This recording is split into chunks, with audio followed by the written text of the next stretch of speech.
আচ্ছা, তুমি আমার সাথে এমন করো কেন কত? আমি তোমার এত বিশ্বাস করি, এত ভালোবাসি, বলছি তোমার যখন যা লাগবে আমি তোমারে দিব, তবে তুমি আমার বিশ্বাস করতে চাও না। এটার কারণটা কি তুমি আমার একটু খুইলা বলবা? আমি তোমাকে বিশ্বাস করি না, আমি সেটা তোমাকে বলিনি। তুমি আমার সাথে সম্পর্ক করতেছো, ভালো কথা, কিন্তু আমাদের তো বিয়ে করা উচিত।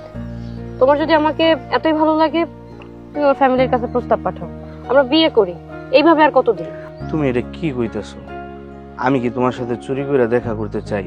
আর আমি কি তোমার একবারের জন্য না করছি যে আমি তোমার বিয়ে করব না? আমি তো চাই তোমার বিয়ে করতে। একটা মানুষ যখন ভালোবাসার শেষ পর্যায়ে থাকে তখন আরেকটা মানুষকে বিয়ে করতে চায়। আমিও তোমাকে ভালোবাসার শেষ পর্যায়ে আছি, আমি চাই তোমার বিয়ে করতে। কিন্তু তুমি শুধু কি বলো যে আমার মাকে লাগবে, বাবাকে লাগবে। আমি তোমাকে বারবার বলছি না যে আমি আম্মু আব্বুর সাথে একটা ঝগড়া করছি, একটা ক্লাউড হয়েছে তাদের সাথে। আমার আব্বুর 3টা ফ্যাক্টরি আছে। আমি বলছি যে আমার যতদিন পর্যন্ত 5টা ফ্যাক্টরির মালিক না হব আমি ততদিন পর্যন্ত তাদের সামনে যাব না। কিন্তু ততদিন যদি আমি বিয়ে না করি আর আমি যদি আমার ভালোবাসার মানুষকে না পাই, তাহলে আমি বাঁচবো কি করে বলো তো? তোমার মন গড়া চিন্তা ভাবনা নিয়ে তো বসে থাকলে চলবে না। আমি এমন একটা পরিবার চাই যে পরিবারে শ্বশুর, শাশুড়ি, দেওর, ভাসুর, তাদের ওয়াইফ, বাচ্চা কাচ্চা সবাই থাকবে, একটা সুন্দর পরিবার থাকবে। এখন যদি আমি তোমার কথা মতো তোমাকে বিয়ে করি, তারপর যদি তোমার বাবা মা, ভাই বোন তারা কেউই না থাকে, তুমি যদি আমাকে মিথ্যা বলো, তোমাকে আমি কি দিয়ে বিশ্বাস করবো? দেখো, তুমি আমাকে কেন বিশ্বাস করতে পারতেছো না সেটা আমি বুঝতেছি না। আমার কি কোনো কিছু কম আছে? আমি তোমার সাথে কেন মিথ্যা কথা বলতে যাব? আল্লাহর রহমতে আমার টাকা পয়সা সম্পদ কোনো কিছুর কম নাই। এই যে আমি একটা অ্যাপেল চালাই, আমি বলছি যে তোমাকে একটা আপডেট ভার্সনের অ্যাপেল কিনে দিই। তুমি কি বলতেছো? তুমি বিয়ের আগে আমার কাছ থেকে কোনো কিছু নিবা না। তাহলে আমার অপরাধটা কোথায়? আমি তো তোমার কাছে প্রমাণ করতে চাচ্ছি যে আমি একটা ধনী পরিবারের ছেলে। আল্লাহর রহমতে আমার কোনো কিছুর অভাব নাই, টাকা পয়সা সম্পদ সব কিছু আছে আমার। তোমাদের এই এলাকার মধ্যে আমি গাড়ি নিয়ে ঢুকতে পারি না, এজন্য গাড়ি নিয়ে আসি না। আমার তো গাড়িও আছে, তুমি তো সেটা জানো। আমি তো তোমাকে পিকচার দিয়েছি, তাই না? দেখো, এতটা অবিশ্বাস করো না। চলো আমরা বিয়েটা করে ফেলি।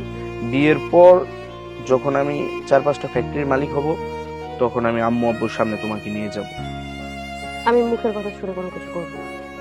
তোমার যদি আমাকে বিয়ে করার এত ইচ্ছে থাকে, আমাদের বাড়িতে প্রস্তাব পাঠাও, তোমার বাবা মাকে পাঠাও। আর তা যদি না পারো, আমার পক্ষে তোমাকে বিয়ে করা সম্ভব।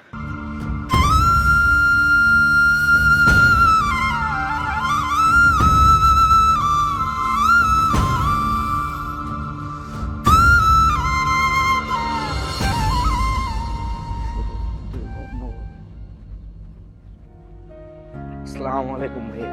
ওয়ালাইকুম আসসালাম। ওয়ালাইকুম আসসালাম। কি ব্যাপার, চিনতে পারলাম না তোমার। ভাইজান, আপনি আমাদের চিনবেন না, কিন্তু আমি আপনারা খুব ভালো মতো চিনি। আপনি হইতেছেন আমার বড় ভাইরা, আমার কলিজার ভাই। দাঁড়ো দাঁড়ো দাঁড়ো দাঁড়ো, বড় ভাইরা কই? আমার শালের তো কোনো বিয়ে শাদী হয়নি, তাহলে আমি বড় ভাইরা কি করে হলাম? আপনার শালীর বিয়ে হয় নাই, তবে হবে, আমার সাথে হবে। কেন হবে সেটা জানেন? আপনার শালী আমার পাহাড়ের মতো ভালোবাসে, আর আমি ভালোবাসি তাকে সমুদ্রের মতো। আইসি আইসি। কিন্তু একটা ঝামেলা আছে ভাইজান। কি ঝামেলা? ঝামেলা হয়েছে, আপনার শালী আমার বিশ্বাস করতে চায় না। আমি এই যে চেষ্টা করি বিশ্বাস করাইতে, সে আমার বিশ্বাস করে না। কেন বিশ্বাস করে না জানেন? কেন? আজকে থেকে 2 বছর আগে আমি আমার বাপ মায়ের সাথে ঝগড়া করে বাড়ি থেকে চলে এসে পড়ছি। আর যখন ঝগড়া করে চলে আসছি, তখন আমি আমার বাপেরে বলছিলাম যে তুমি 3টা ফ্যাক্টরির মালিক, আমি যতদিন পর্যন্ত 5টা ফ্যাক্টরির মালিক না হমো ততদিন পর্যন্ত তোমার সামনে আসবো না। এখন আপনার শালী শুধু আমার বাপ মায়ের সাথে দেখা করতে চাই। তো এখন আমি কিভাবে আমার বাপ মায়ের আপনার শালীর সামনে নিয়ে আসি?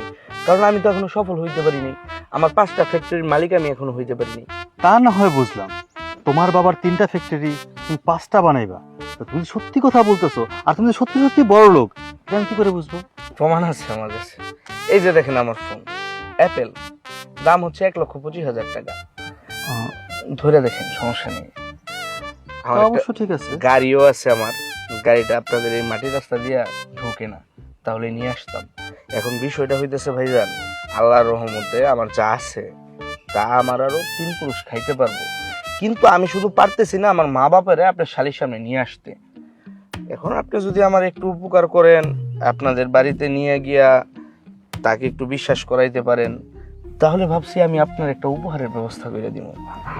এফজেড ভাষণ 3 নতুন মার্কেটে আসছে, আমি ছোট ভাই হিসেবে আমার বড় ভাইয়ের উপহার দিব এটা। অ্যাবজেট তো হচ্ছে আমি একলা চালাইলে, তোমার সাথে আমার সাথে তোমার আপুও তো থাকবে, একটা প্রাইভেট হলে ভালো হতো না? চলেন তো ভাই, আল্লাহর রহমতে সব হইবে ইনশাআল্লাহ। আসেন, আপনি শুধু আমার ব্যবস্থাটা কইরা দেন কিভাবে আপনার শালীরে বিয়ে করা যায়। আপনার শালীরে যদি একবার বিয়ে করতে পারি, আপনাদের নিয়ে দার্জিলিং যাবো, আমরা হানিমুনে যাবো, আপনারা ঘুরবেন। আমি তো দেশ বিদেশ ঘুরছি আগে।